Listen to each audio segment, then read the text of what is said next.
Swing it, boys, swing for the fence. Shove it, boys, make 'em miss. Some big league chew and a baseball souvenir. Come on, sing with me now. The Joe is home, sweet home. It's roll, tide, roll. The Joe is home, that's right. Home, sweet home.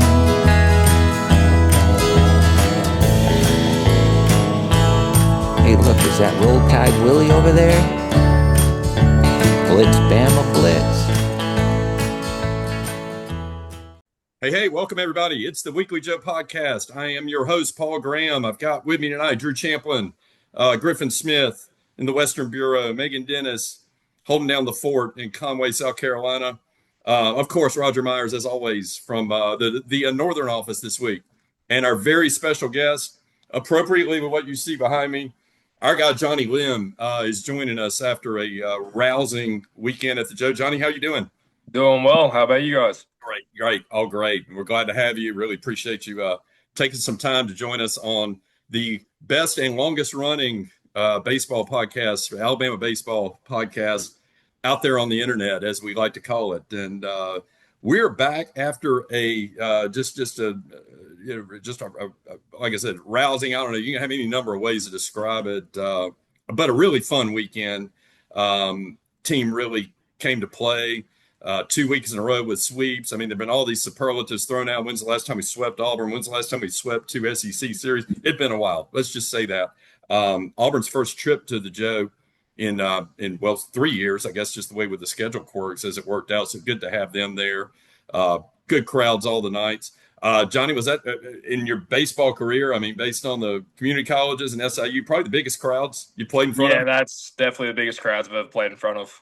Yeah, and talk a little bit about the energy of that crowd and just what it did for you, just for you and the team. It was just electric. Like, I know Coach Vaughn even spoke about it last year, like when we had 35 wins last year and people still weren't coming out fully. Like he said, like, these guys deserve to have a crowd that really is getting behind us.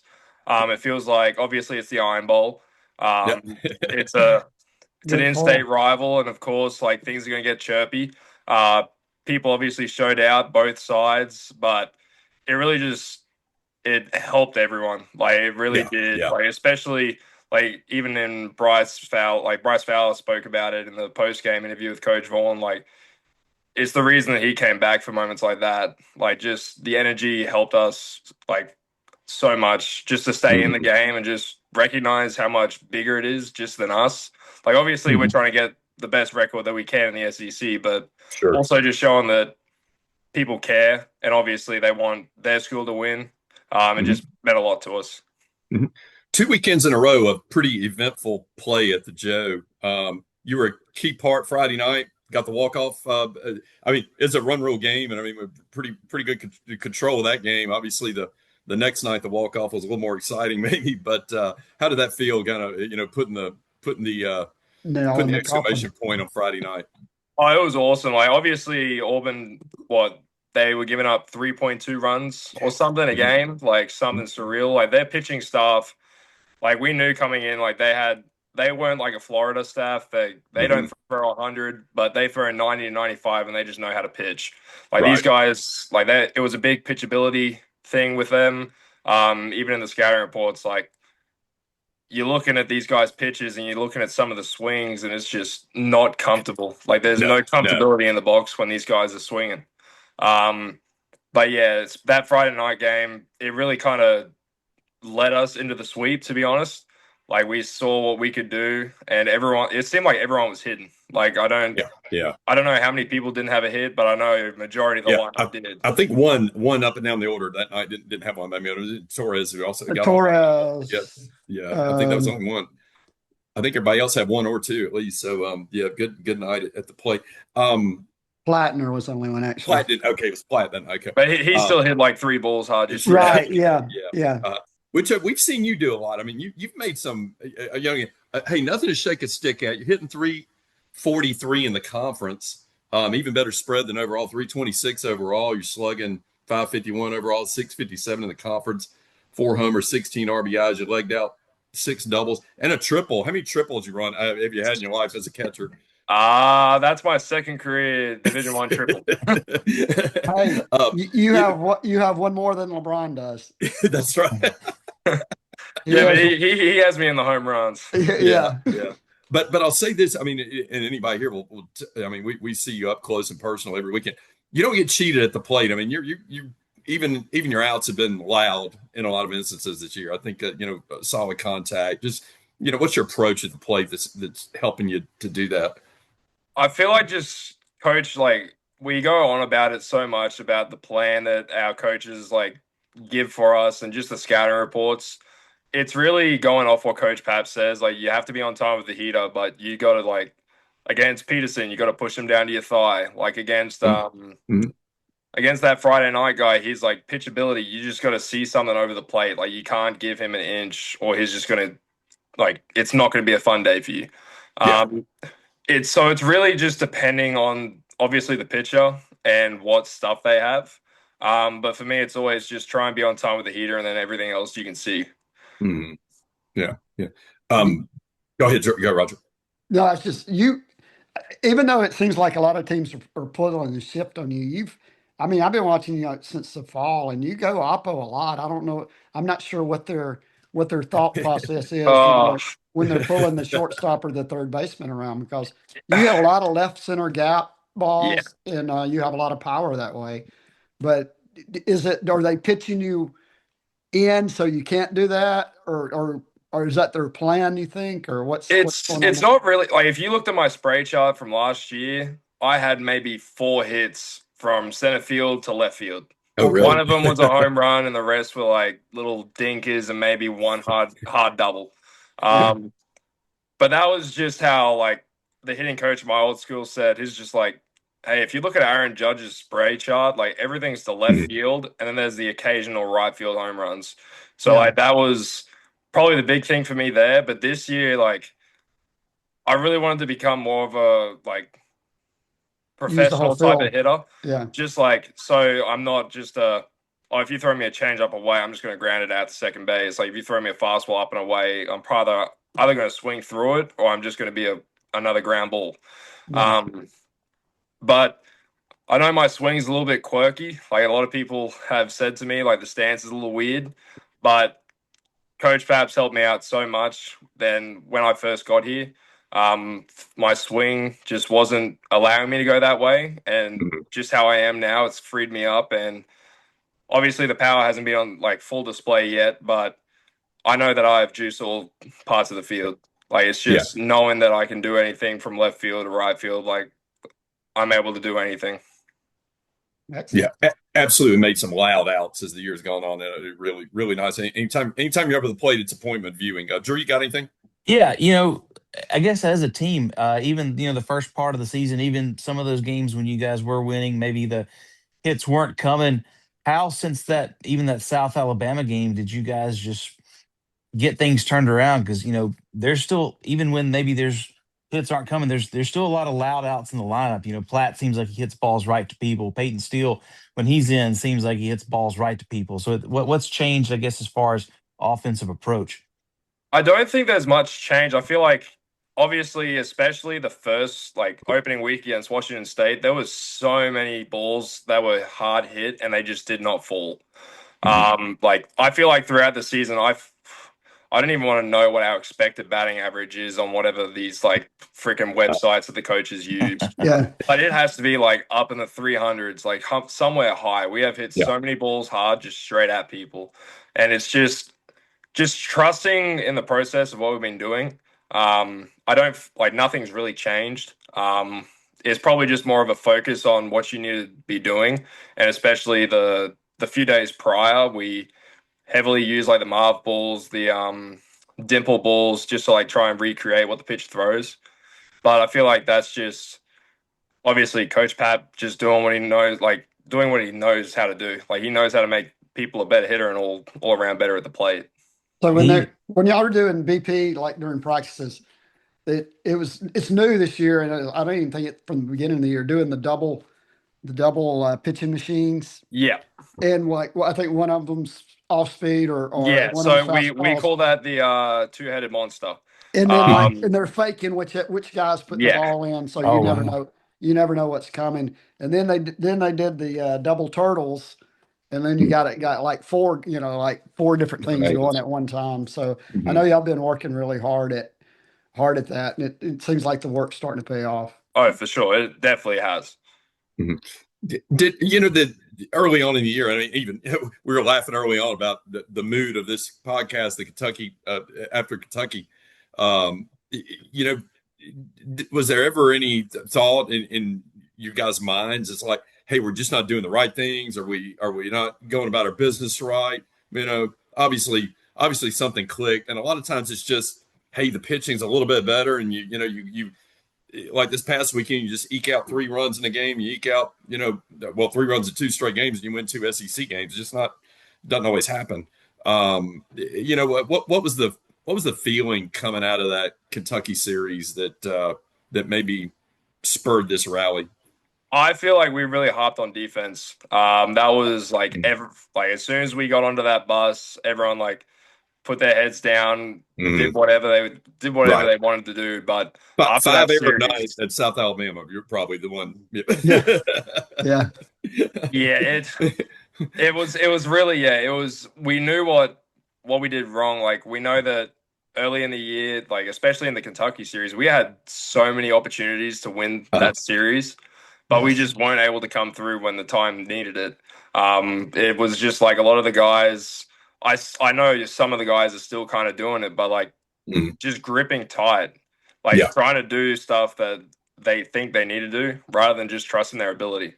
Mm, Yeah, Like, and, you can't hit a 5-run homer. I mean, no, right. exactly. Right. you just Exactly. gotta Yeah. piece things together. Yeah. Yeah. Yeah. Griff. Go. Yeah, talking defense, it's you've been catching obviously most of the guys this year, but especially between Friday and then 2 Fridays ago when Tyler Fay and you had that special night behind the plate. What's it like? Because it clearly looks like the two of you guys are in a really good rhythm right now, just on the same page. I mean, is it, are you guys hanging out together, just shooting the shit? Are you guys just on the same page in the clubhouse? Like, what's that relationship been like since you've gotten to really work with him, throughout the offseason and then obviously up to this point? Well, it was actually, so I always caught T-Fay and Platt or Brady would catch Zane. So it was kind of weird coming into the season. I always like gave him a little crap because he would always throw better when he would throw to me. And I always be like, after that Iowa game, I'm like, so is this the new battery or what's the go here? It's true. Obviously that's not how it planned out, but obviously it's just the amount of time I spend with him. I know he's not really the going out type. Obviously, he has his wife Chloe down here. Um, She won't let but him out of the house, right? yeah, no, it's just like I spend a lot of time just speaking to him. Like we're right next to each other in the locker room. Basically, there's like two people that separate us. Mm, So whenever we're just chilling, like I always talk to him. And obviously him being a redshirt junior, so senior. yeah. But he knows what he needs to do, and I feel like I'm able to help him out a lot, just by seeing him and just catching him so many times. I got so comfortable, just I got so used to it. And then obviously I started catching Zane, which I only caught Zane once during the season, like during the preseason, which that was a little bit of a shock to the system because Zane's not the easiest pitcher to catch, especially Yeah. on our roster. But yeah, ever since I got the to go straight behind the dish and especially catch Tyler on Friday nights, it's been nothing Good but fun. Yeah. electric. Yeah. Yeah. Well, Yeah. Go ahead, yeah, Megan. with the Megan, you got something? No, go. No, you go ahead. Go ahead. You have one. With the outfield injuries and all that, and Yeah. Brady being so versatile and moving him kind of basically full time to the outfield Uh-huh. right now. It's just you're getting a whole lot more reps. But what it doesn't matter who's catching. We seem to have pitch com problems with all. What's going on there? So Paul the kids that we get them from Walmart or something. like the reason for the one yesterday, so the ear tip actually fell off of the piece that comes into my ear, and I didn't know where it went. So I had to get a replacement. So Hopefully, hopefully, it Kaysen wasn't stuck a like new in one your in. ear. No, it was just on the ground somewhere, and so he stuck a new one in. That at bat that Miles got 0-2 to that, I think it was the 8-hole kid, and then he hit him on the curveball. I Mhm. had no idea what was coming. Like I had absolutely no idea. I just did what I do against him. I just sat heater and reacted. Um, so after that at bat, I'm like, I can't hear anything. Like this is dangerous. Like he throws 94. If he's throwing it hard, he's gonna throw 97, and it's gonna hurt. So Yeah. I went back, and it's kind of like Mhm. how you guys have like the how many days with the pickoff errors. We do Right. that with the pitch. We do that with the pitch comp. So we just like We haven't made it past one on that, have we? no. Braves always has It Yeah. trouble with seems that. like there's always an issue with it. Like on Saturday with Zane, my pitch com, like he shook off, and I'm like, I can't put anything in. So I went back to the old school signs with the fingers in between Yeah, my legs, yeah, and I'm like, yeah, we just gotta either It'd be just let nice me to call do it. let me call the game, like let me just yeah, do it. yeah. I Drew's a think big component of you just calling. Yeah. just call, Yeah, yeah. I got a Let the I think lot. my catcher throw the fingers down. yeah. Uh, I think my comment was that we must be getting those things from some guy in a back alley behind Jackie's Lounge. You been to Jackie's Lounge yet, Johnny? No. Good. You gotta go on Thursday nights for karaoke. Yeah, there you go. Yeah. See, do Men at Work. Yeah, there you go. There you go. Go ahead, Megan. Jump in. Uh, I guess taking a step back, Johnny, what led you getting to Tuscaloosa? Because I mean, it's real clear, it's not like you're down the road from Yeah, in he Poker. ain't from here, is he? He ain't from around here. It's a little warmer this time of year than Carbondale. So I'll tell you. So I was at my junior college, South Suburban. In the fall, I was having a pretty good fall, and Coach Pap reached out to me. Didn't realize it was Coach Pap because he never said his name. Mhm. But he was interested in me. He came to watch a game. Did not have the best game ever.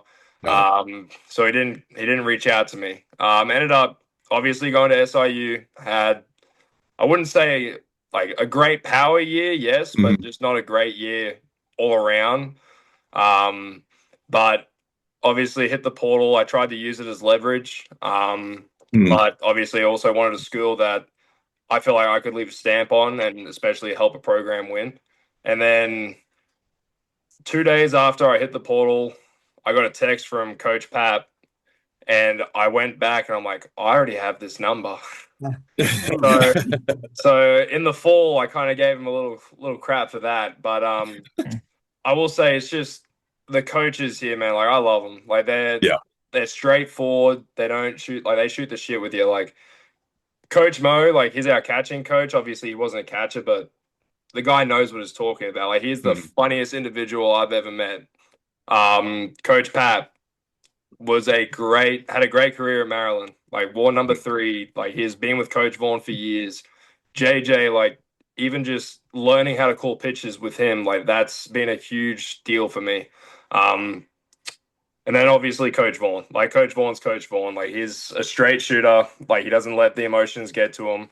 And he even said it to me best. He's just like, hey, like you have a really good chance to come here and start and then help us get to where we want to be. Right. And that was like ultimately why I chose here. Mhm. Because I didn't know if you guys saw, but there was posts about me committing to West Virginia. Yes. Um, Yeah. and I was actually watching one of my buddies play, and I had Coach Vaughn reach out and be like, what the heck? And then I had a few other schools that reached out to me, and they're like, is this true? But yeah, after all the visits I went on, I felt like I could actually be myself here. And Yeah. being the second Australian here, but the first in the Yeah. 20th century First in a while. Yeah.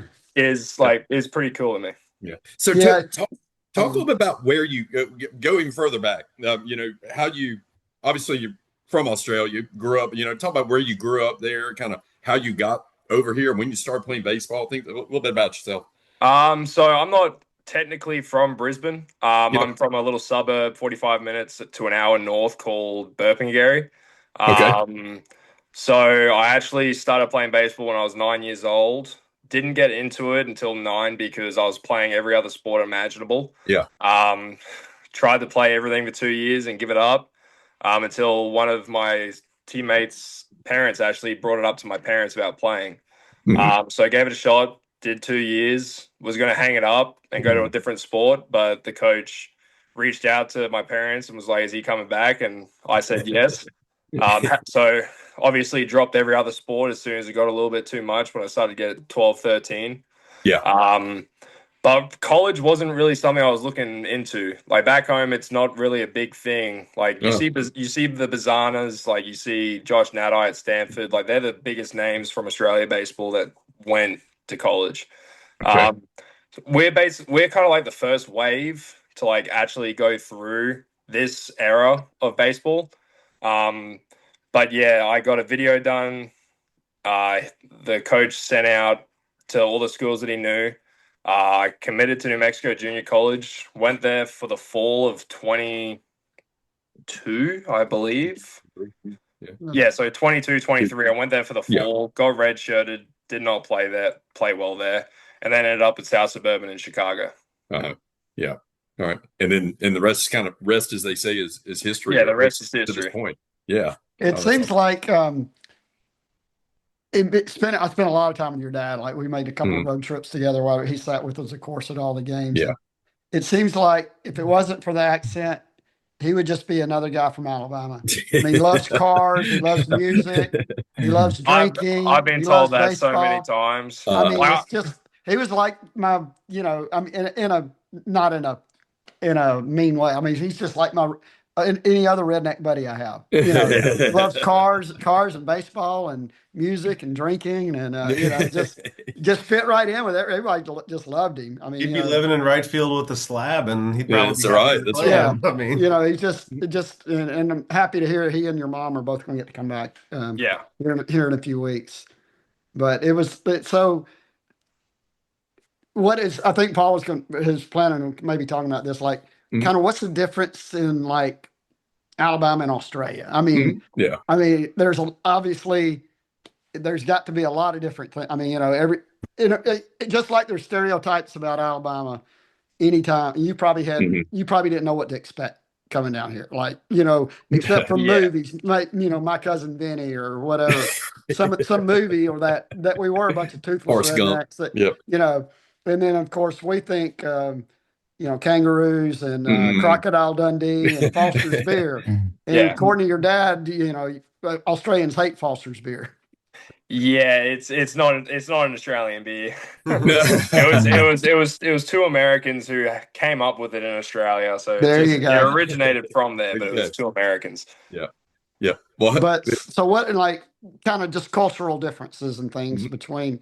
Well, I mean, I know you've got the cultural difference between Chicago and Alabama.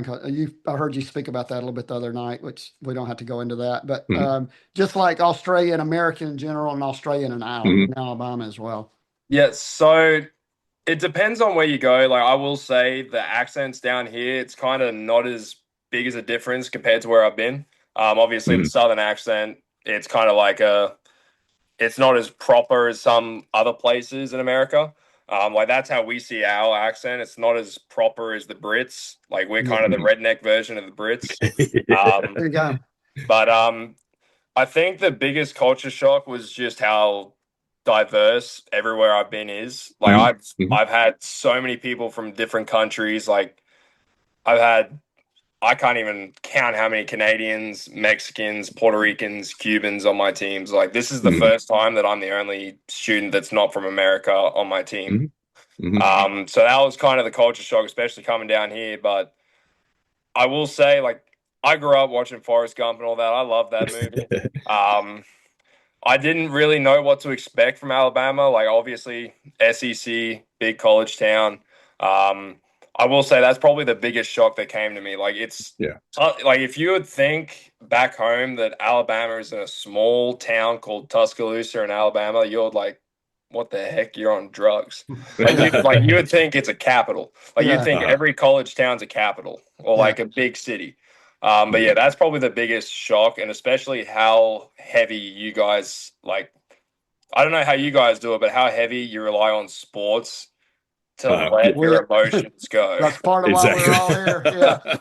Yeah. So an incredible amount of I was talking with a guy about that today. It's like probably too much. Yeah, like our I entire speak self. to my mom and she's like, these guys are mean. And I'm like, welcome to college baseball, mom. And just wait till you see what they say in football and basketball, right? Yeah. I mean, what about the football experience? Football was electric. Like there's obviously like where I was, they had football, but it's nothing compared to Mhm. going to watch Alabama play. Like especially Yeah. even just like when they played Georgia at Georgia this past fall, like it was just electric just seeing everybody out and about getting ready to watch the game at a bar or just like out at having lunch to watch it or having dinner. Like I Mhm. will like it's just I caught myself kind of like having that emotional roller coaster when Alabama was playing. Like it's just so like it grasps onto you without you even realizing. It's just I love it. Yeah. It's awesome. Like I'll always be an Alabama football fan now. That's awesome. Yeah. That's awesome. Yeah, Drew, go ahead. Yeah, I guess back to I'm not sure how much of a strategy I'm getting into, but back to the pitch com. So, or I guess the pitch comes in from JJ. Does he? I mean, maybe he just says fastball low and away or something, or So that's the first part of the question. it's Coach Price. He does the voiceovers on it, and it's Okay. Does he? Okay. hilarious. Yeah. So He's from yeah, it's Troy. like He's from Troy, so that's pretty Yeah. southern. so. I'll say one of them. It's like if it's like a curveball chase, it says punch his ass at the end. So it's just Okay. hilarious hearing it. But yeah, so like that's how like I speak to JJ like especially after Friday night. Like if I see something, I go into the dugout and be like, hey, like I'm gonna Yeah. if I see something and you call someone else, I'm just gonna look at you and I'm gonna tap you on the chest and say like, hey, I got this. If if the pitcher wants to shake it off and there's that pitch clock going down, how do you guys? Is it just pretty much probably fingers after that, or how do you guys get It's that? trusting in your memory and Yeah. fingers. There's 9 buttons and 7 of them are pitches and some of them are like pick off and everything. And I just don't touch those ones. JJ has full control of like the pick Yeah. offs and everything. Let's touch that pickoff button a little less. Yeah. I've gotten so mad, Roger, because it's always a quick runner and the first thing is hold pick. And I'm like, Whole pick. Okay. just give me a chance to like if he steals first pitch, just give me a chance. Yeah. Just let you, yeah. So it's basically it's a recorded. They punch a button. It's the same recorded message. It's not like overall communication. That's kind of cool. Yeah, it's not like a walkie-talkie. Okay. Yeah. That's We interesting. had Tyler. You probably saw we had Tyler on last week for the first little bit and talked a little bit obviously about the no hitter obviously and about how important his catcher is in that. Talk a little bit about it. Is that your first no hitter you've ever caught, or is it? So technically, it's my second, but that's my first full 9 inning. Yeah. I had one at my community college. It was a 7 inning, and we kind of mollywopped them. But this was the first, like, oh my gosh, this is like a 4-0 run, like ball game, and this is the SEC. Like that was probably the biggest moment of my career. Like just being a part of that, and especially like even speaking to his family and speaking to his wife after the game, like how emotional they were. Yeah. And obviously, it's Tife. Like he's not showing that much emotion. He just has that big snail underneath his nose, and he smiles. Like that's all his emotions were. We talked to him too about. I mean, he was shaking off a good bit in that game. Maybe just probably because he had 4 pitches working, and it was, you can. Whatever he had a better feel for everything, and it's probably hard to guess what best to throw. We didn't know what he was throwing. We were standing right, we're 50 feet behind there, but we really had a hard idea. I mean, the shakeoffs that night a little more than normal. Yeah, that was the most I've had to use the pitch con by myself. But yeah, like I spoke to him every time we went in the dugout. I'm like, hey, like if I shake my head, you shake your head. Like we're doing something different. Okay. Like especially. I forget the shortstop's name, but like I know obviously he's a big power threat. Lawson. Lawson. Yeah. From the first inning, he was middle of the box, and then he started gradually creeping closer because we were throwing him a lot of change-ups and then cutters in. And I'm just like, JJ, he's getting up on this plate and he's trying to go that way. Like you could see even in the one at-bat on Saturday against Zane, he was trying to go that way. He fouled off a ball that I think would have gone 500 feet if he got it. But yeah, it's just... Like me and Tife, we both knew he had everything working. He could hit any spot, and it's just he needed to trust me on what I saw and just throw it there, and everything worked out. Right. Hey, back to Auburn this weekend, because you brought it up, and it was something I was thinking about. We were going to talk about later. Not an overpowering staff. We get some of the people that we have to kind of pat down on. We have to bark down on Twitter a lot, or these people complain about the pitching and nobody on the team throws 98 or 100. It's like, not realizing how unusual that is for guys to throw that. I mean, there are guys that do that, but there aren't. It's just guys aren't doing that consistently. And I mean, even our guys, we're T-Fay will top out 96, 97, but he's not doing it every pitch, every inning. It's when he gets a little ump behind it. My thing is we have Ashton Crowther. He's 86, 88, and nobody can touch him. It gets it done. Yeah, he's doing a great job. I was thinking about how what a big help he has been. Yeah, I mean, he's been like huge he's still recovering from his shoulder injury that he had in the fall. But like I saw him top a 9 last week, and I'm like, what the heck? Because he was like 81, 83 in the fall. Yeah, and we were like, okay, because we saw some videos of him when he was at South Carolina, and he was topping 95.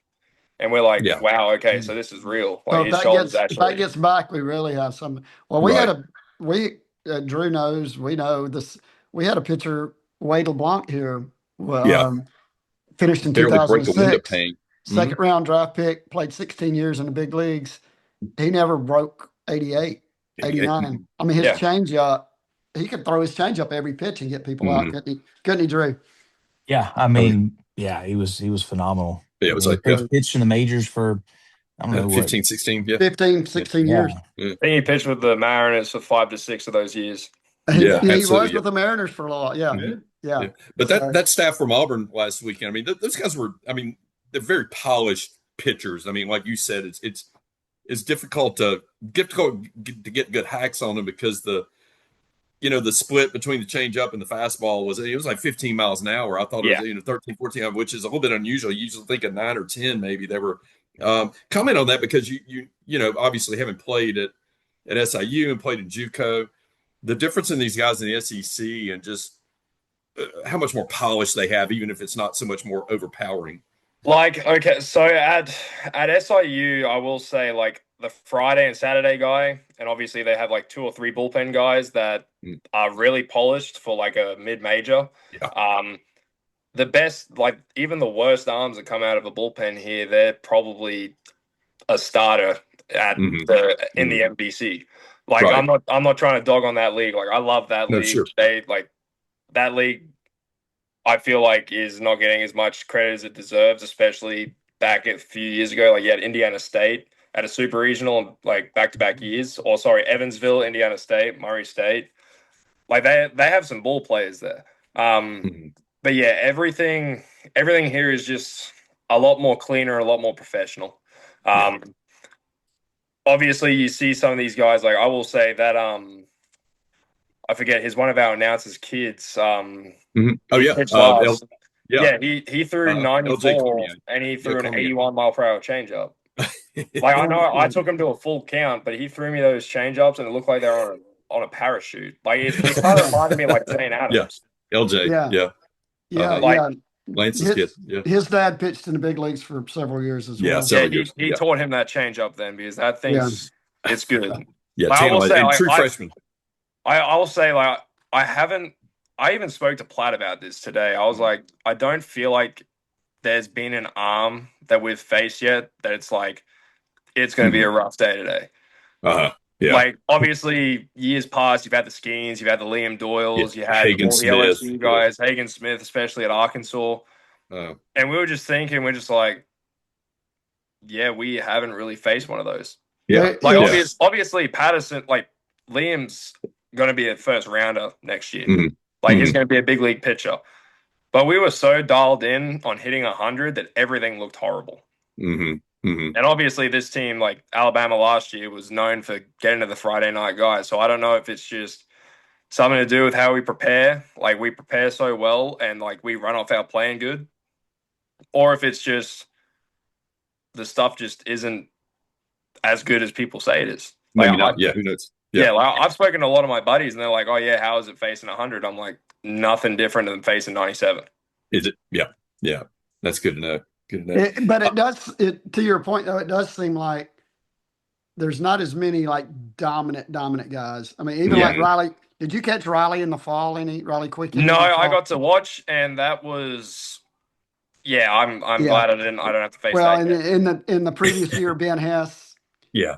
Yeah. Riley was you know, hard downhill too. I mean, that's just for here, and like other schools had multiple guys like that. Yeah. Mhm. Yeah. Yeah. Hard downhill too. I mean, those guys gave, we always talk about it's always like max effort on every pitch. And you see a guy like Zane Adams who can pick up 94 or 5, or even Faye. It seems so effortless. These guys are so fluid and mechanical about it. Yeah. Yeah. Kind of like Banks, but that guy throws 100. He does. Yeah, that's right. Exactly. Exactly. Kind of early in the year, but just the way with the outfield being what it is with the injuries and whatnot. Now Brady kind of out there. You did kind of, you had to shoulder the burden of 3 straight this weekend. Pretty little fatigue. You think you get a break tomorrow night, or you right back? I'm not too sure. Like I know obviously last week caught all 3, got Tuesday off, but I had that pinch hit appearance. But I've already spoken to Coach Vaughn. I'm like, I'll catch every game for the rest of the year if you need me to. Like I did that from halfway through the year last year to all the way to the end. Like I said to him, if this takes us winning an SEC championship and going to Omaha, I will bury the burden of me having bad hips for the rest of my life. I don't care. Like I will say the 2 night games really came in helpful, especially with how hot it was on Saturday afternoon. And especially going to Norman this week. It's going to be 2 night games again, and then Saturday it's a 2 p.m. game. I'm looking forward to that. If we can keep having Friday, Saturday night games, I will love that. That's good. Yeah, we like them too. We enjoy the night games ourselves. The Joe Jump. We got a new thing with the Joe Jump. We called it with the right field Rangers. That's what they named it. How was that? That was electric. Climbing up there with my catcher's gear on, like just the leg guards on, not the best idea. Doing it after 3 games, not the best idea. But we were like, after game 2, Bryce was so hyped, and he's like, don't let us sweep. Like, just don't let us sweep, because Monday is going to be a horrible day for us if we sweep. And obviously we swept, and we got the all clear from Jess to jump up there. And we're like, this is electric. Like, so many of the boys got beers poured on them. Like, Luke Vaughn's hat just still, like, you can smell it from in the dugout if it's in his locker. But it's like, we really appreciated them coming out, and we were like, we have to do something, especially sweeping Auburn. Like, it was just electric. And I'm so glad so many people, like, you know how sometimes people leave around the 6th or 7th inning? Like, everyone stayed. Like, it was like everyone was there. People are calling out names. Like, people are giving each other high fives, hugs that you probably wouldn't see on campus, and they wouldn't say anything to you. But like in that moment, everyone was like, damn, we just made little bro school again. There you go. Hey, you got it figured out quick. Nobody poured in that nasty ass Foster's down your throat, did they? No, I know. I'm pretty sure it was Tyler that messaged my mum from the Right Field Rangers. Like, it was, yeah. Like, is Foster's a big thing? And she's like, I've never heard of it. Well, your dad just told me, it's like, man, that's horse piss. Yeah, we don't drink Foster's. Yeah, I personally never had it. I heard bad things about it, and I'm good. Yeah. Griff, what you got? Yep. Like you said, hopefully you get tomorrow off, and then you guys doing some scouting ahead of don't want to look too far ahead, but starting to get your game plans together. It is a short week, like you said. You get 2 night games, but Thursday will be here quick, and then so get back on Wednesday or Tuesday night, and then travel out late on Wednesday. I mean, what's the kind of so I know I'm pretty sure we're leaving the facility around probably noon or 1. Yeah, either noon or 1 o'clock. Yeah. We're gonna have the scouting report meeting for Jacksonville State, obviously, like an hour before. But I will say our GAs, Brennan Norton, Kev Keister, like they do such a good job with some of the scouting reports. Like they get everything together. Like even when it comes like Ty Walsh, our video guy, Like he's so good at doing that. They have after the games, they are just sitting on the bus doing it. Like they are getting everything they can prepared. Ready to go. So on Wednesday, we'll leave from the airport at 2 p.m. Then obviously practice at their place, and they're just going to keep on doing scouting reports on the guys. Mm-hmm. Yeah. So how's Norton as a roommate though? He hasn't been here a lot. His girlfriend has now obviously moved down here because she's working for us now. But yeah, he hasn't been here. I'm actually home alone by myself. Devonport's gone down to Orange Beach, and Steckmess is currently with his girlfriend at Sanford. Okay. All right. Very cool. Very cool. Well, I guess Dev won't be traveling to Oklahoma, of course. Well, he won't go to Jacksonville tomorrow then. I don't think. Yeah, no, he's not. Yeah. Yeah. Hey, let us rapid fire you a couple of kind of off the wall ones. Aussie theme here. What's your favorite Australian city? Australian city? It has to be Brisbane. It's gonna be Brisbane. Okay. Yeah. All right. How large is Brisbane? Brisbane's probably as big as. I'm trying to think of a place in Florida. Kind of like Key West, size, maybe a little bigger. A lot nicer than Key West. I love Key West, but there's not much to do there for kids. But yeah, Brisbane's kind of like that, but just a lot more spread out. Yeah. What? Give me a city in Australia that reminds you of Tuscaloosa, or that would compare to Tuscaloosa. Perth. All right. Okay. We'll have to look that up. Why? West Coast. So Perth, like the weather and just like how things are here. Like Perth is kind of like our redneck part of Australia. I have a lot of close friends who are from Perth and play for like the Perth Heat, which is the professional team there. But yeah. So and actually, there's some girls that actually come to the University of Alabama that are from Perth. From Perth, really? Yeah. Interesting. So okay. Like they've even said, this is more like home. All right. Hey, favorite Aussie band? Who's your favorite band from Australia? I can't say it's a favorite band. I love Keith Urban. Keith Urban. Okay. Yeah. Okay. All right. Not obviously Men at Work for those of us from the 80s, or NXS, who I saw in Birmingham back in the heyday was a great. Hearing the Men at Work version so many times, like I know that was Cavill's walkout at junior college, and I'm like, yeah, I can't do it. No, I can't do the original version. I love the song, but it's so slow. Yeah. We'd have to get you an NXS song or something, dude, to for a shake up one day if you ever needed it. And all right, here's the last one I want to ask you, and then I'll turn it over to the panel. Vegemite. What is Vegemite? To describe Vegemite for us, and where can you get good Vegemite in Tuscaloosa, Alabama? So I'll answer that part first. Amazon is your best friend. But I gave some to Luke Vaughn, and he nearly threw up. It's kind of like a salty, thick black peanut butter. Like I have, like my mom bought me an Aussie box, and I have some of these small ones here. There you go. All right, you got one right there. Nice. All right. Yeah, it's not the prettiest of things. All right. What's the taste? Just salty. It's salt. Like people just don't like it because it's thick, and then also it's black on bread. Like nothing on like if it's black on bread, people think Nutella, and that tastes nothing like Nutella. Let's just say it's not as smooth. It's not chocolatey. It's just salty. Yeah. All right. Meghan, Drew, Roger, any others before we go? I got one. Thoughts on air supply? Air supply. Oh, I would love to. You got anybody on any of your teammates? If you threw them a pair of budgie smugglers, anyone be dying to jump in them or? I don't think anyone on the team would wear these. What do you guys call them? Speedos? Yeah. Speedos. Yeah. Like I don't think anyone. Like I have every Australian has a pair. I have a pair with the Aussie flag and a kangaroo on it. But that's not something I whip out until I'm back home because it's just funny.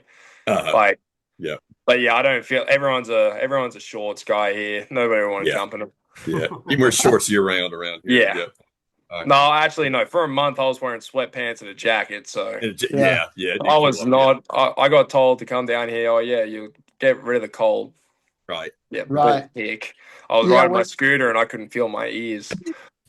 Before your before your dad came, your mom was asking me about the weather, and that was like about the time I said, well, it was Southern great 2 weeks. missed It that was great game. 2 weeks ago. I said, but it's like It got 32 rough. today, and It she's like, got oh, rough. he's got to repack. Yeah, He's Yeah. that got, Southern Miss game, he bought that jacket just for it. It's but he wore shorts almost every day while he Yeah, was here. I it's don't know always a how. challenge. At Yeah. practice, after it got cold and he was still wearing shorts, I'm like, Yeah. Dad, get in the car. Yeah. Well, Johnny, we appreciate you joining us. Again, big weekend. Really proud of how the teams turned it around after the opening weekend in Kentucky. Uh, Long season to go, right? You got 7 more weekends of this, not to mention a lot of midweek games Yeah. scattered around. Hell, you're playing JSU's 28 and RPI. They're 9-0 in their conference. I mean, that's a tough game. I mean, it Yeah. just never ends. And so we know you guys are focused on it. Feel like things have turned in the right direction, and you're a big part of that. Really appreciate you being here. Really appreciate you coming to Alabama. No, I appreciate you guys for having me on, and I love it here. I'm glad I Yeah, chose great. it for sure. Yeah, it's a blast. Yeah, Awesome. great. Well, thanks for joining us. See you And tomorrow. we'll catch See you next tomorrow. time. Sounds good, All right. Roger. All right, All right, thank you guys thanks. for having me All on. right. Roll Tide, Tide. Johnny. Roll Roll Tide. Tide. All right, roll Tide. Yeah, Johnny Lemm, catcher for the Crimson Tide, with a fun, 45 minutes or so, or whatever that was with him. It just really just a gregarious guy. If you met his dad when he was in town, I mean, you'd see kind of where Chip the acorn doesn't fall Apple far, doesn't fall apple far doesn't from fall the far from the tree. tree, right? Chip off the uh, old block or yeah, whatever. All that absolutely, stuff. absolutely, a lot of fun there. Alabama now 22-7, coming off this sweep of Auburn. We're 6-3 in the conference, tied with several others with 1 game behind the lead. And Meghan, 2 weeks ago, when the mood was a little different, but did you think we'd be here? Oh, absolutely not. Like I still stick with I'm real glad I was not on after the Kentucky podcast. For Kentucky weekend for that podcast. Like because then nothing I can say is on record for that one. Right. But no, I mean, if you had said like we'd be we'd have Mhm. swept the last 2 weekends, I would have been like, there's absolutely no way from that team we saw Right. in Kentucky. Mhm. I keep thinking back, like this weekend feels like almost the complete reverse if we were to go to like the 2018 Yeah. Auburn weekend at Mhm. home where Casey Mize beat us by like 24-1. Yeah. Like that's the energy's good. Yep. It's all good. Roger, I mean, obviously the Fay no hitter on Friday night against Florida, kind of out of nowhere. Again, you're just like Johnny said, you're facing Liam Peterson that night. Yeah. You were just hoping for the best. That's been the big turnaround point. There's so much more in these 5-6 games since then. Yeah. Give me a few keys. What do you think? What's different? Defense has been outstanding. I mean, no errors Mm. against Auburn. Played such a clean game. Mm. Justin seemed so much more confident. I mean, Yeah. just like he's just Smooth. just being himself. Mm. Other Justin Osterhaus has settled down in the outfield as far as he's Yeah. like kind of gotten his feet under him out there.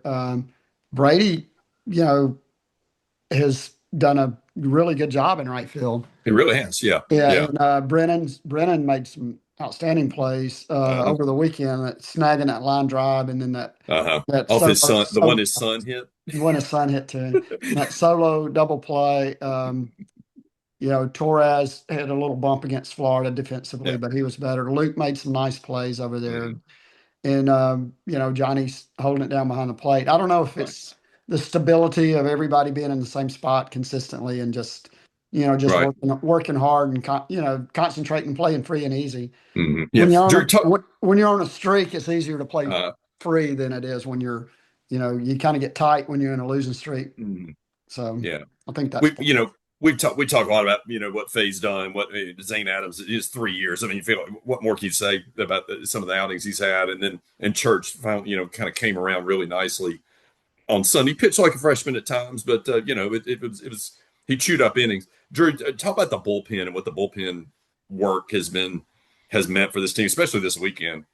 Yeah, I mean, if you just go look at the team ERA, it's like 3.72 now or something. You have a lot of guys on that bullpen now who have ERAs under 4. So like we've said, it's not a bunch of guys who are just blowing the the roof off the radar gun like Florida did, which we hit all those guys. But it's a lot of guys who have, they have multiple pitches even at 90, 91, Mhm. like Hagen Banks does. And guys like Sam Mitchell's really developed. I mean, his guy wasn't even Right. on the roster last year, I don't think. And you watch him on TV, and that ball is moving. I mean, Yeah. Hard so downhill. yeah, Yep. he's a guy. I think they're just slow. I think the whole team really is kind of slowly but surely improving, getting a lot better, becoming more reliable. And Mhm. I mean, hopefully we have more guys from the pen who step up. I Right. know one guy asked a question. I believe it was Max, to the Weekly Joe Yeah. account about who else could step up, that has less than however many innings. Yeah. I That think it would was have been 8. Yeah. it would have been a good question for Johnny, but I know we had him a lot, so maybe it's for us to speculate on. Yeah.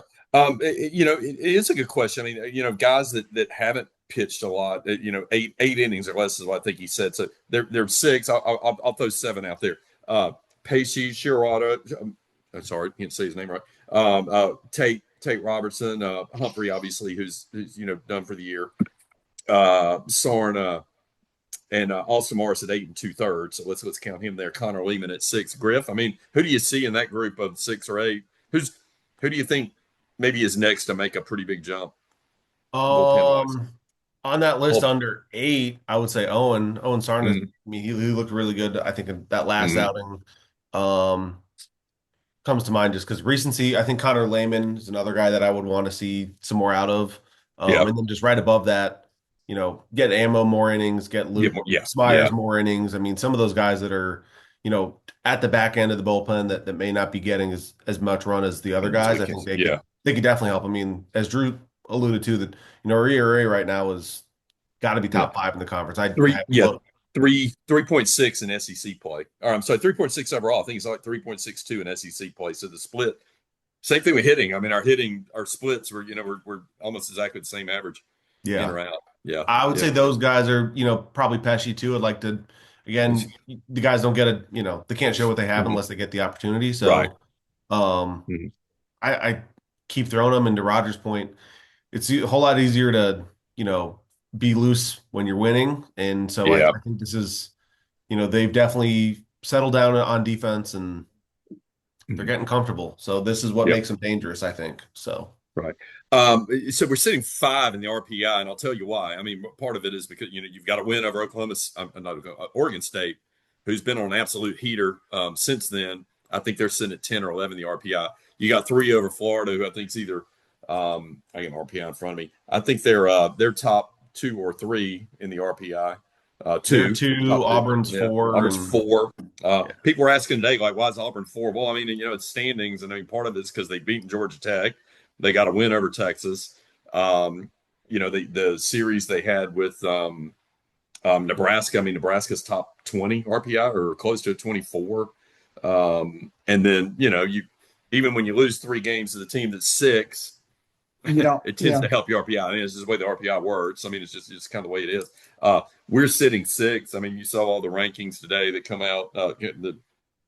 Anywhere from say 10 to 16. Meghan feel like a top 10, 15 team in the country right now? Or sustainably a top 10, 15 team in the country? I think that's a better way to put it, that sustainable thing of it, of like, I think we've put the pieces together where it's gonna keep falling in place. I think Yeah. we inevitably are gonna have a weekend get away from us. I think that's just the law of the Sure. SEC that'll fall into place. But like, it's there, and I don't really see that slip happening. I hope I'm not eating those words down the road, but 10 to 15, I think we're easily looking at hosting a regional if these things keep playing and falling into place, if not potentially a top 8 even. Mm-hmm. Mm-hmm. Yeah, I mean, tough road trips ahead. I mean, you still got to go to Texas. You got to go to OU this coming weekend, which again, they 2 really good weekends to start the season, winning 2 out of 3 in each of their first 2 series. But then they get swept at Texas, and mind you, a lot of teams are going to get swept at Texas. They lost 2 one-run games in 10th innings. I think it was that tight of a weekend. They got the doors blown off the first night, but so that's you got to go to Tennessee. right now doesn't look as difficult. But again, same deal there. I mean, they got walked off and in kind of 3 dramatic times. Yeah. fashion 3 times. I mean, it's that weekend could have pretty well gone either way. And you got to go to South Carolina down the road, which I mean, doesn't look tough right now, but I mean, you just never know what they could pull together and what's left there. So, there's some the schedule's going to be a little challenging, but it seems like take Texas out of the mix. Maybe your tougher remaining contests are mostly at home, right, Roger? Weekend yes.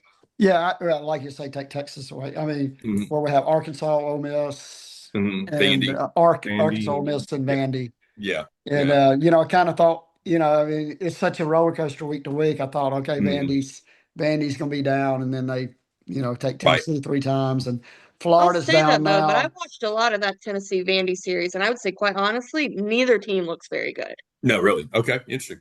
And then Florida goes to Arkansas.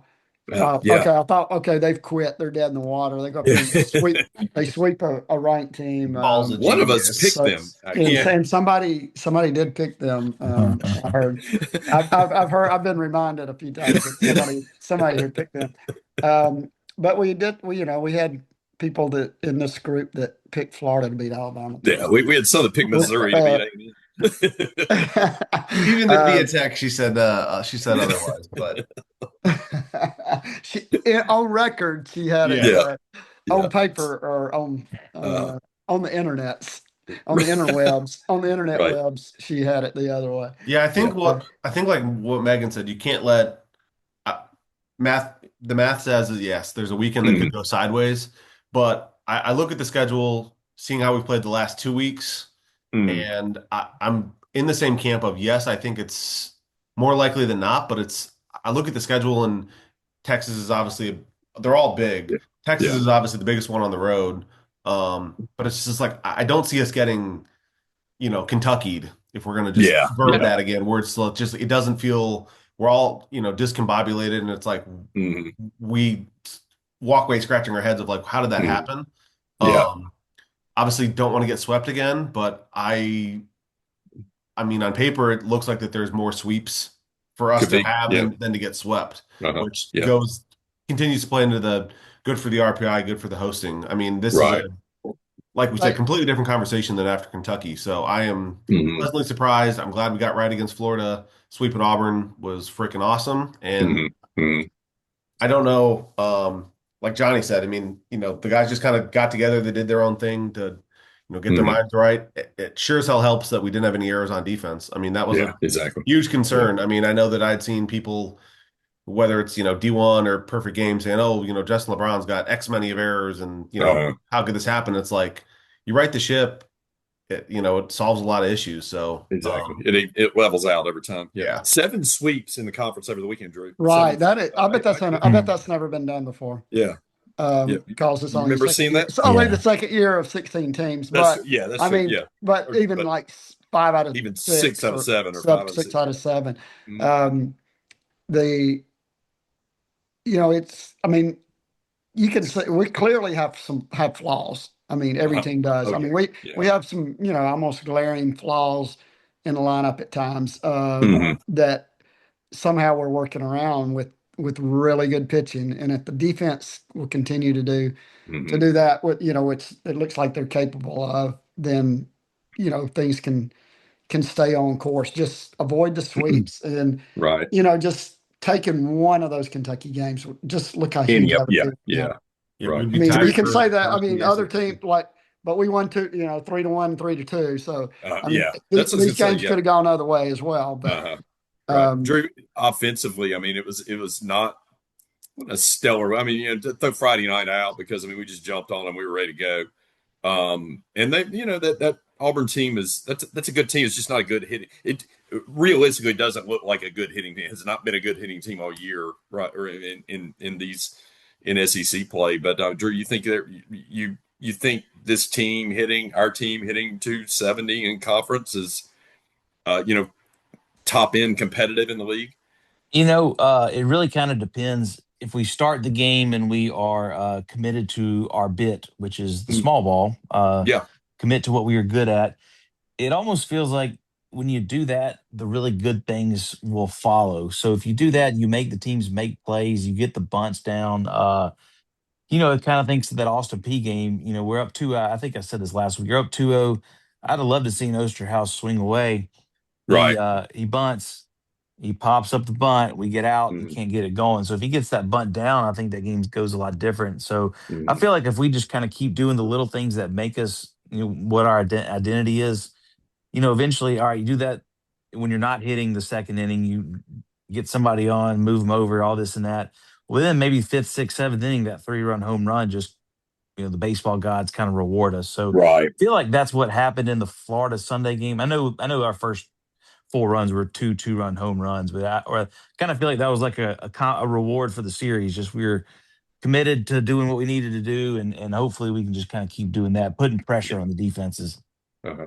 Weather dictated or it kind of governed that the ball went flying out of the park. I mean, Friday night it was calm Friday night. We knocked 3 balls out of the park. I mean, I think was that Vaughn or Plattner on Friday night hit one up. Fowler hit one. I'm sorry. Fowler, Lynn, Vaughn, Vaughn. Yeah, Fowler, Lem, Lynn, yeah. and Vaughn. It's Vaughn. Yeah. Johnny hit his over the into the Auburn pin. Actually, we had 3 that night. Those are the only home runs all weekend. I mean, the wind kept blowing in, and Yeah. then it was kind of a small ball affair. Good, Megan, that you can win games in but a night you're pounding out 15 hits, and then you're also winning one where you pound out. I say pounder, we get like 4 on Sunday. I don't remember what it was. It shows a little bit of maturity or kind of versatility with your team. I mean, most definitely, and it shows that like we're not having to rely on that long ball to get us Mm, that hit, which we've seen in the past. Be like, okay, we're not gonna get it out, nothing's gonna happen, and that's how you win the SEC. That's how you win those games, is being able to get those hits at the right time. As cliche as that mm, is to say, but it's right. the fact that we can find different ways to win games makes me feel a lot better to like what the rest of the next 7 weeks is gonna hold.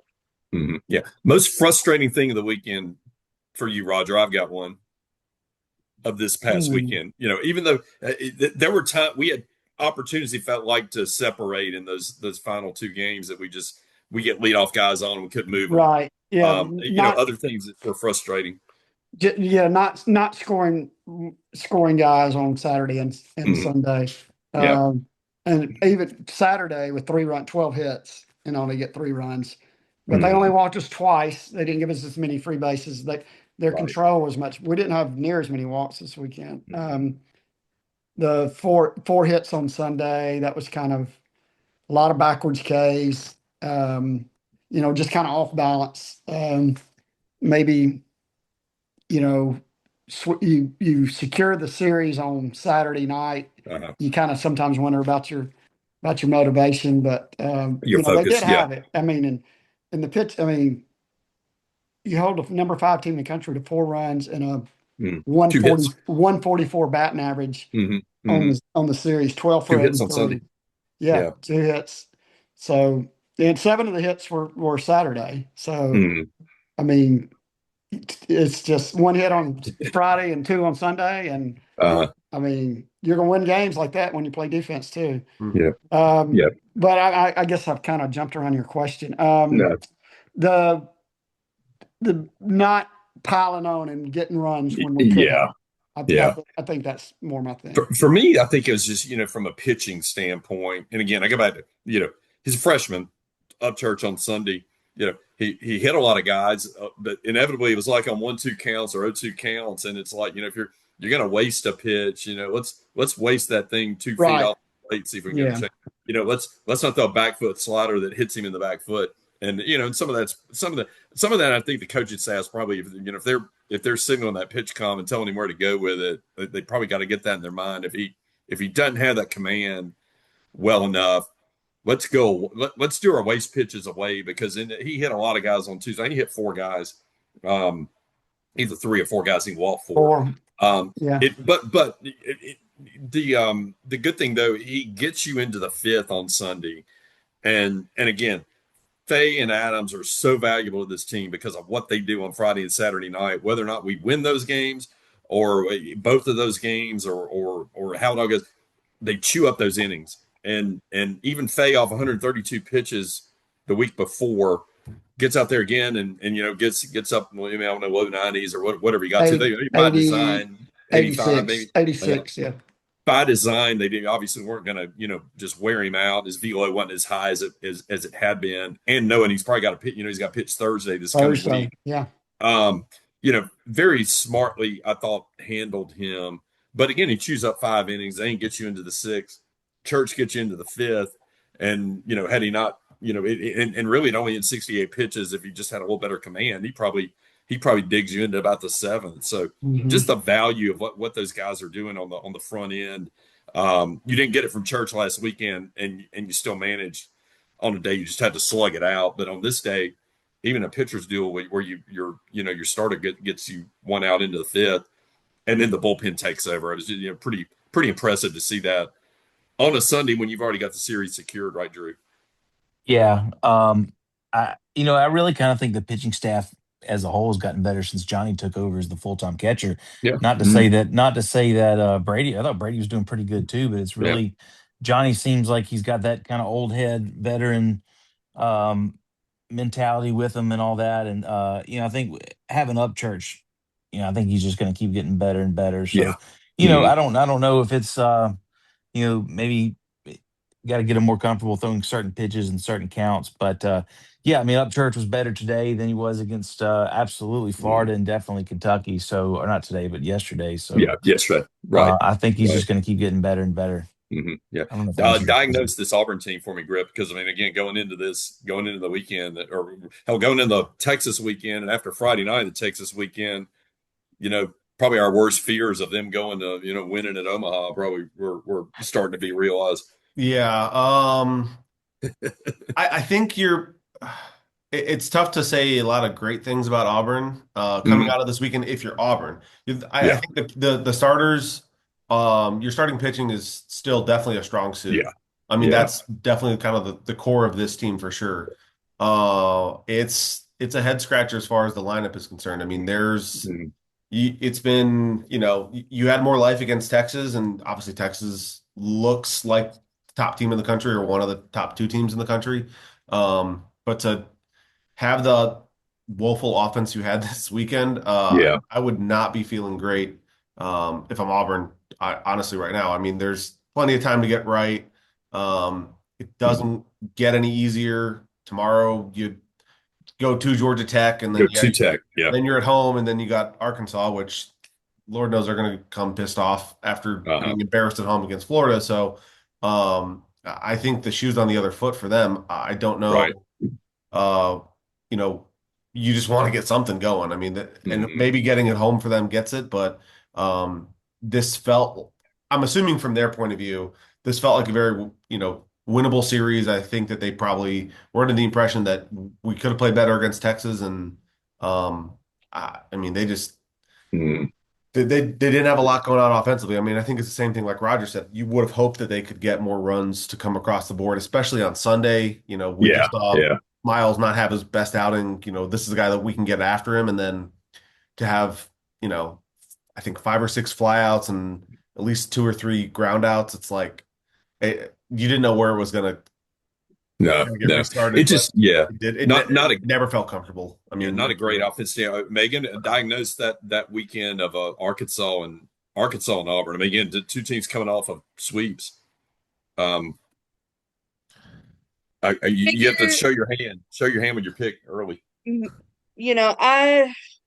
I'm not going to pick Auburn, just on principle, but quite honestly, I don't think that's going to be like a sweep, weekend. I don't think we'll see a 7 out of 8 sweep weekend by any means across the conference this upcoming weekend. A little more normal. Arkansas, from what I've seen, I think honestly is the better team between them and Auburn, but I think they will be 2 probably close, low scoring affairs weekend. Which I will say, because I brought it up in our group chat last week. Warren Nolan, who we use for RPI, stats, last week especially when he ranks us higher. Yes, They had us last week, I think 15-15 in conference play, Uh-huh. and predicted, we would be somewhere mid upper 30s for wins. And Mhm. that's essentially flipped with what Auburn's got now. They're saying Auburn's going to Uh-huh. be possibly 15-15. They've Middle of got the them pack. losing 2 or 3 to Arkansas at home. And they'll be, 36-18, 37 and Mhm. 17. So, Yeah. I mean, Seems a like a lot's pretty changed. sensitive model. Yeah, Uh, it can be very fickle, but yeah, it's we shall see. I mean, I'll probably Uh, go Arkansas as well, but that's just an early pick. So yeah. Roger, talk a little bit about again, there was so much going on that weekend. We can kind of throw Friday out because it just, we whitewashed them pretty good. Saturday night was probably to me, the highlight of it's just that game on edge all night long. And talk a little bit about what the play of Brennan Holt meant to this team and just how it maybe epitomized what this team and this turnaround has been about on that double to on the Yeah, double to just a scrappy guy. I mean, and he said if the ball hits the grass out there, he's thinking taking an extra 90 feet every time. yeah, And so he yeah, never hesitated on going and sliding by and kind of going off and then being able to reach back with his other hand and get the bag. And then had the the copper thief tag him a little extra hard, and they had some words, and yeah, that just kind of led to Bryce jumping on the next pitch and yeah. Next gapping it next pitch out. and ending the game right there. And Uh, then he turns around on Sunday and he makes two outstanding fielding plays, yeah.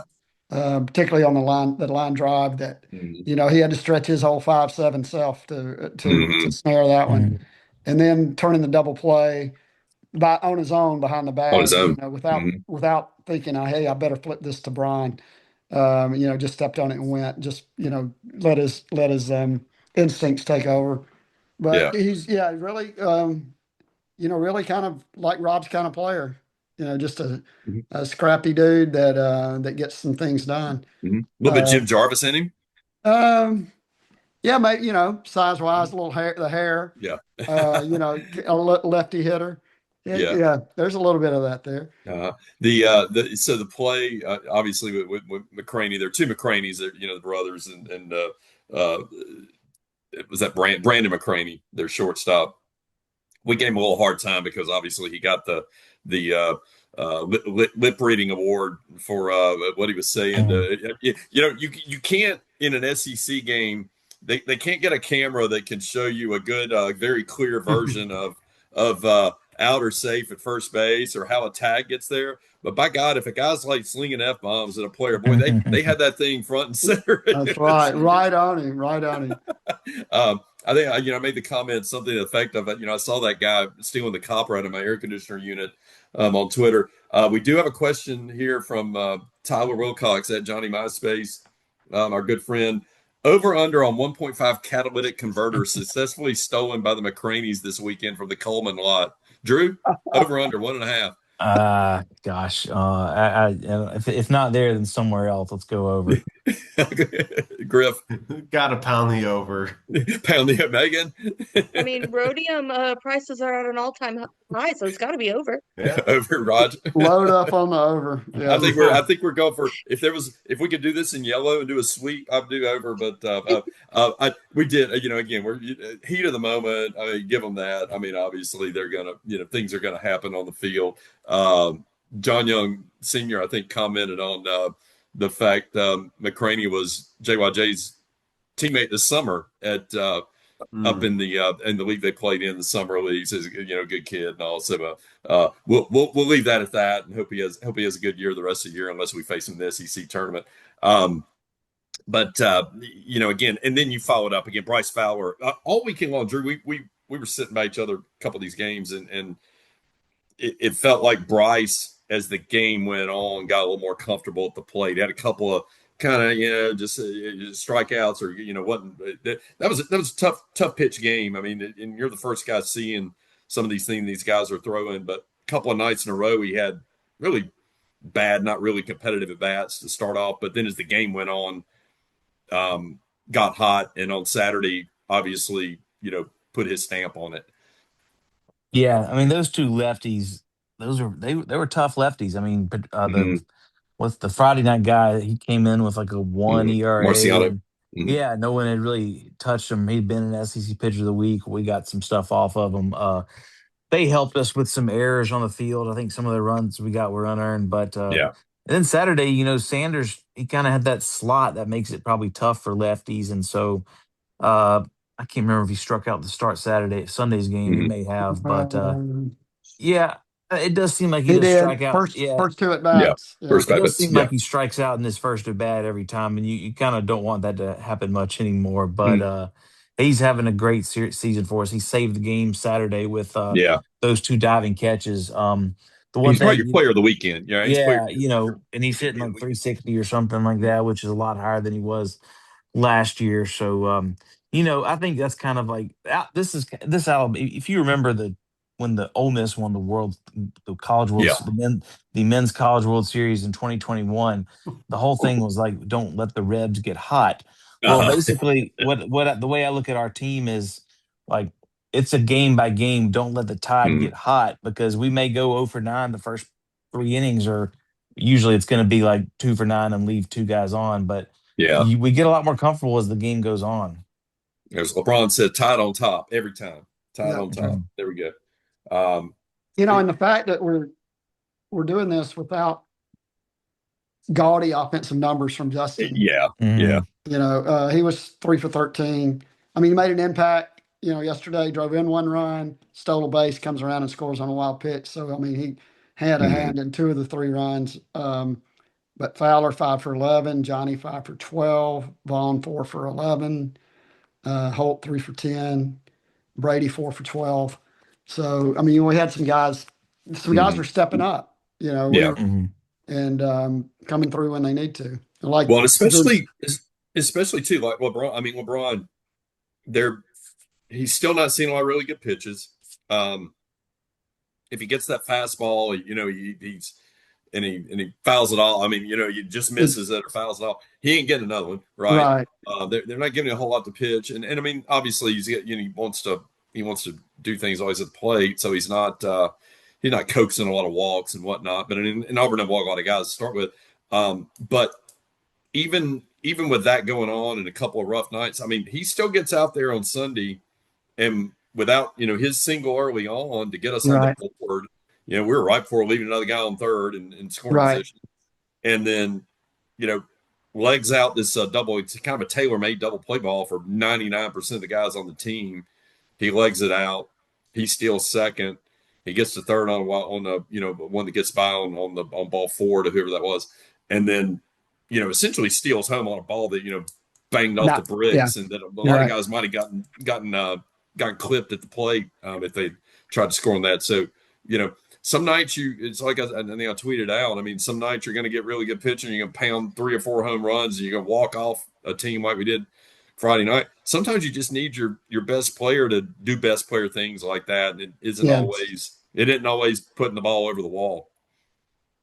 exactly. And he made several really nice plays at shortstop besides the routine ones. I mean, the Mhm. diving stop on that line drive, that play Yeah. was really good. And then one in the well, that was Faye's no hitter, the one in the hole, Mhm. I think. But I mean, he's been really solid.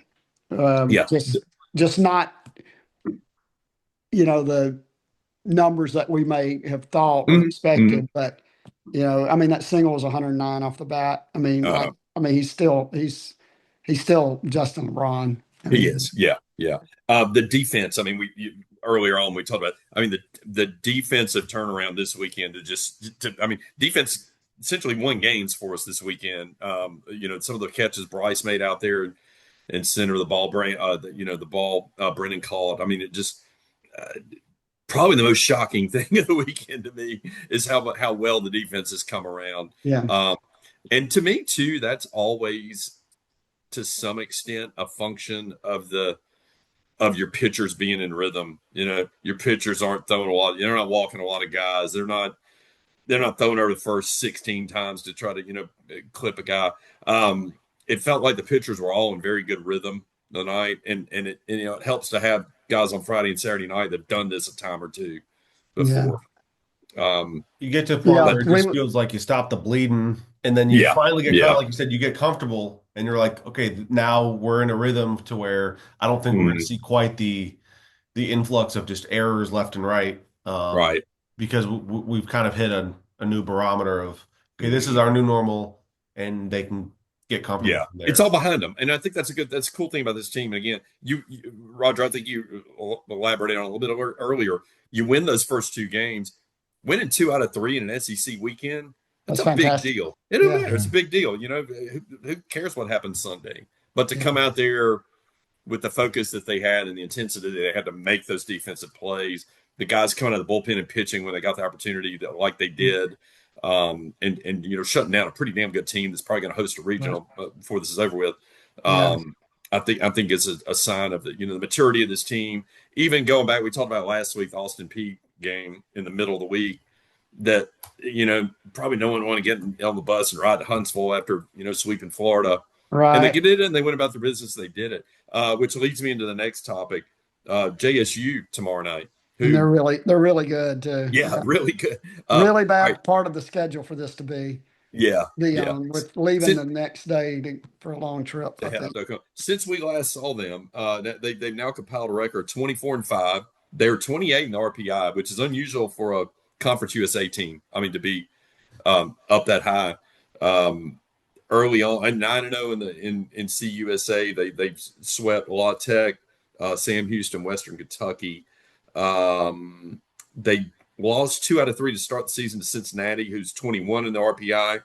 They lost to us. We're 5 in the RPI. That's obviously propping them up a little bit. They've lost midweek games to Sanford and UAB, which probably just didn't matter that much. But this is one of those rare midweek games, Drew, where you get a little bit of an RPI. I won't call it a bump, but it's not. Not It's a not. hit. Yeah. Yeah, it's not a hit if you win this game. Yeah, I sure wish we were playing them at home tomorrow and we had played Yeah. the game against them earlier this year Mm-hmm. in But Jacksonville. yeah, before SEC play. Mm-hmm. Yeah, so it just seems like we have way too many Tuesday road games. Mm-hmm. And Eight we've of talked them. about this a 8 of lot. them. Especially when we're So going on the road. Yeah. yeah, so this is about a 2.5 hour trip to Jacksonville, Hmm. 2:15 or so. So Mm-hmm. it's going to be I'm It's glad a they're test. good. I'm glad they're good. It could be a team that maybe they're the 4 seed in the Tuscaloosa regional in a few weeks. So that's kind Mm-hmm. of and maybe we're facing Bo Bryans again. I'm not sure how if he's still a weekend starter for them or what, but Mm-hmm. it's going to be a good test. I'm sure they'll have a good crowd. I don't know if it's a spring break or not, but probably not if we're playing them there Mm-hmm. tomorrow. So looking forward to see it. Hopefully our guys can hit the ball probably better than we did the first 5 or so innings last week against Austin P. So if like baseball's, you may never be the same one game to the next, but we Mm-hmm. would love to see us win like 10-2 or something like that. Yeah. Yeah. So that's a 6 o'clock game tomorrow night on SEC Network Plus. So you stream Um, it through the ESPN. Well, probably just ESPN Plus actually, since they're the host. Let's talk about Oklahoma because we go into that weekend. It's another big series. I mean, they're all big in the SEC. Roger, you've been up there before. yes. Yeah. I mean, talk a little bit about the scene for Oklahoma baseball. They have a historically really good program, Mm-hmm. like the field, other than the turf part, and Turf. Yeah. an incredible amount of wind. Mm-hmm. And I was talking to Connor Short today, and we couldn't remember if it was 2017 or 2018. I know Jake Walters pitched. Yeah. Kent was there. But just 2017, because that's when, yeah. it was No, 2018, 2017. 2018. It was 18. 18. It was 18, 'cause I was 18. in school in 17. Yeah, yeah. Yeah. I told Connor it had to be 17 or 18, but I wasn't sure which. But I was leaning toward 18 because I Okay. thought it was with Brad and not with Goff. But Mhm. just incredibly windy. We didn't play great. Mm-hmm.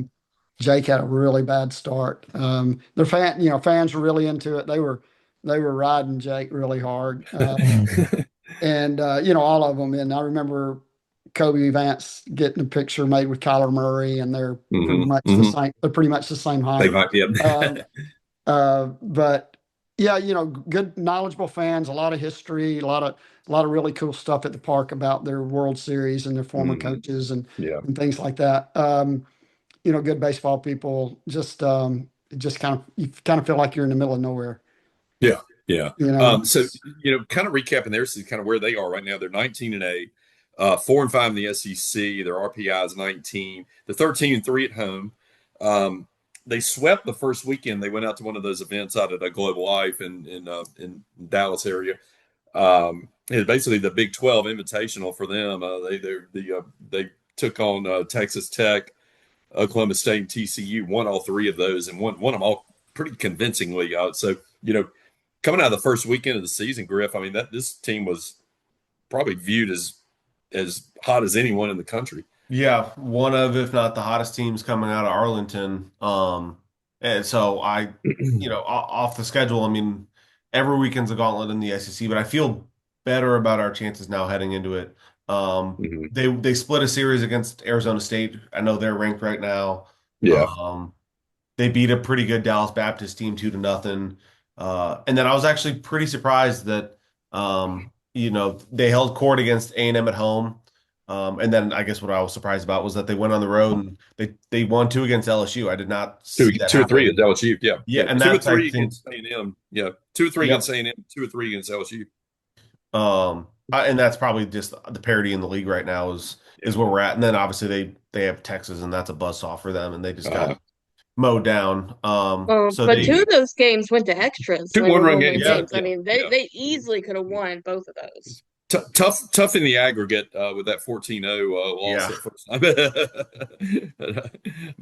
but probably tells you, I mean, you can't overlook this team. I mean, they're 4-5 in the conference. Well, 3 of them were just against the top team in the conference who's probably going to win the conference. yeah. Roger, your thoughts heading into this, what do you expect out of OU? I mean, I'd love to play every SEC series at home. We might be 30-0, but we can't. I mean, obviously, I think I'm picking us to win the series. I don't know about picking a sweep, but just if Cam pitches well, which he's kind of been up and down. That's a tough one. But we seem to hit tough pitchers better. I mean, we have, the last few years, it seems like we'll have these midweek games with 3 or 4 hits, and then you'll bring in a first round guy, and we, like Liam Peterson and Liam Doyle and else we've knocked out early before. So just keep playing our ball, playing solid defense, and don't let the turf mess up our defensive run. Yeah, no doubt. I don't know. Offensively, I'm not sure who their big guns are, but I know they're a good, solid, all-around team. I mean, like I said, they stuck with Texas for other than the one game. They had toss-ups in the other 2, so they can play. Yeah, got it. This past weekend, I hadn't seen. Obviously, it's too early in the week. Cam Johnson actually threw the Friday game. This was a Thursday, Friday, Saturday series. I'm assuming they're going to stick with their Thursday, Friday, Saturday. Cam probably been throwing Friday nights, but he stayed on Friday night, which was actually the second game of the series. Actually he had a better outing this time. He had a couple of rough ones. Went 5 innings, only gave up 1 hit. He walked 4 guys, but he struck out 8. But he ran up a 95 pitch count, and obviously left them in pretty good position to win that game. On the evening before, the night they just got routed. LJ Mercurius started, went 2 innings, but they hit him early and often in that game. He gave up 7 earned runs. On the third game of that particular series, let me pull it up. I'm sorry, I had my box up a minute and I lost it. On the third game, they threw Cord Rager. Cord Rager. So I've got him last name Rager. Sunday is going against Alabama. I don't know what the Ragers think of that, but it looked like a little bit of a kind of an all staff type game. He throws 93 pitches, but he gets into the 5th inning. Xander Mercurius, who I think is LJ's brother, goes a couple behind him, but so that's probably what you might expect to see. Mercurius, Cam, and then Rager on Saturday for us. This is a Thursday, Friday, Saturday series. Obviously no change to our rotation, but you think about Cam. I mean, is it you want him head to head with Faye? You want him head to head with Drew? I mean, you what do you think of that? You want your best arm on Friday? You want your best arm on Saturday? I mean, or are you one of these that doesn't really just where they're Uh, comfortable?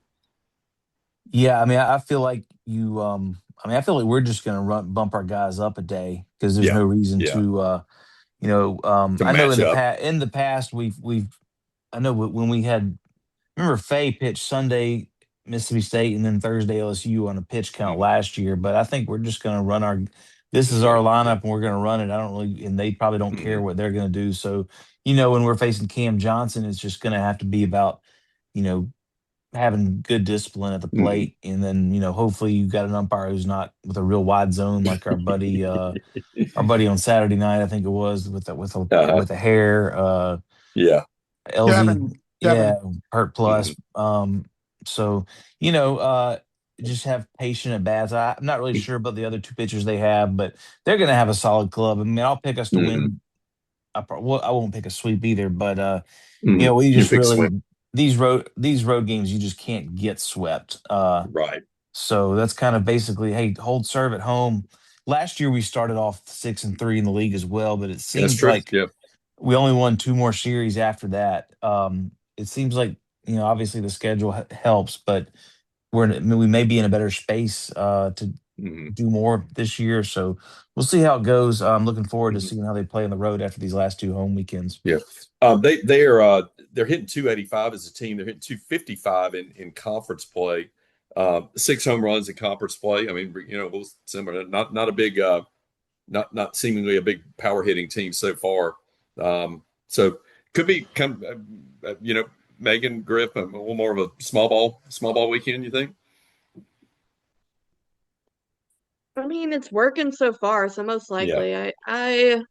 I watched a lot of the Oklahoma Texas games this weekend, and Mhm. I think if we play our game, like we're gonna be fine. I really think, but I think it'll be a small ball game. I think it'll be a matter of just like, can the turf not catch us? Honestly, I think Roger pointed Yeah. that out. Yeah. That's a good Can point play well too. on turf. That's gonna be, yeah. Yeah. All right. Final thoughts, Griff. Yeah, I would love to see their midweek game against Oral Roberts just to do some advanced scouting, but I'm not signing up for the Summit League Network, whatever crap that Oral Roberts is streaming on. Mhm. So I will go off of what I saw this past weekend. Yeah. So All right. yeah. Yeah, Roger, what do you expect this weekend, and where do you think we land? I mean, I'm just Easter Sunday, have we got a win under our belt? yes, we'll have a couple of wins at least. Okay. So, Yeah. we're going to continue to pitch well and defend, and we're gonna get some timely hits. We're Hmm. gonna probably play some small ball, run some. Hmm. If our runners are on base. I don't know anything about Oklahoma's catcher, so I can't say that. Hmm. But No. I mean, I don't. Nobody's catching LeBron, Bryce, and Bryce and Brennan can run for you, Yeah. and Brady can a little bit. So I mean, I feel good about that. So I think we're gonna be okay. Yeah. Just keep riding it, keep Yeah. riding the I White think Sox hat, and go. that's right. Yeah. I mean, like I said today, I don't know the last time the White Sox won 6 games in a row or seven or whatever, Seven now. 7 in a row. Yeah. I don't know when the last one 7 in a row, but it's working for us. So yeah, we'll stick with it. If you get us through the weekend with 11, and we'll I don't know, Right, we right. might have to sprinkle that thing with holy water or something. Drew, final thoughts on the weekend or the Uh, weekend? yeah, just I would have never thought 6-3 would be our SEC record after week one. Mhm. You got to credit the coaches and the players. The coaches obviously know a lot more than I do about sticking with guys and getting them Yeah, more and more comfortable. Because it's basically they've been playing these same guys all year. Now, I same still guy. hope, Yeah, I'm always going to hope that in a midweek game you give a couple guys like an Eric Hines a start or something like that.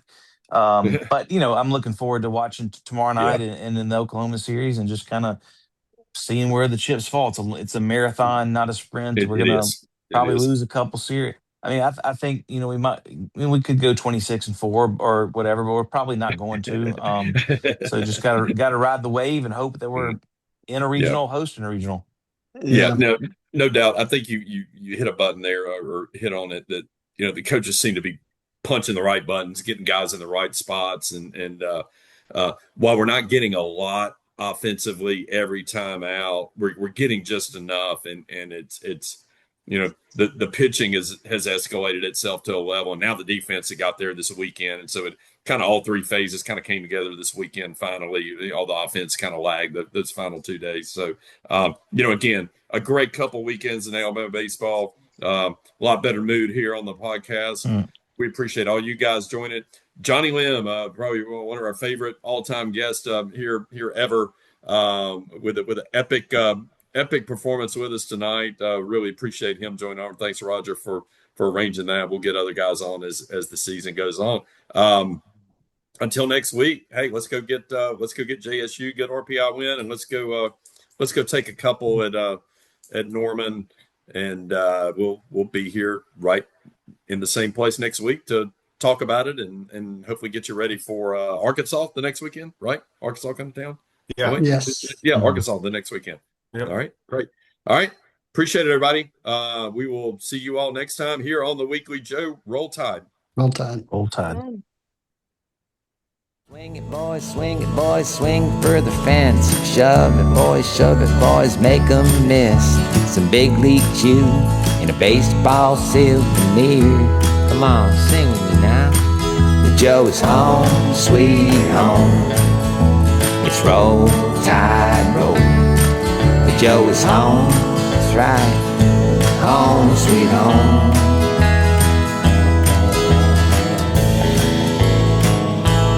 Hey, look, is that Roll Tide Willie over there? Well, it's Bama Blitz.